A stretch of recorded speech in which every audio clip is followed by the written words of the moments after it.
to here, okay? And then the right leg is going to curl and clack. Then it's gonna hook on the back of the Achilles, and then you're gonna let this fall, clack. And then one more, you're gonna lift it up, hook the back, clack. And then you're gonna come out. We're here.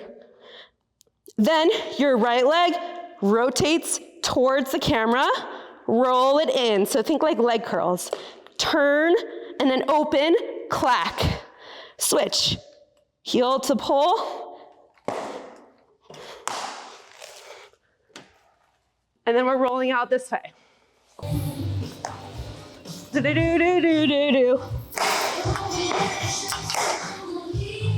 Like that. You can think of that like hook, hook, or hook, clack, hook, clack. With the legs, you're kind of swinging back and forth.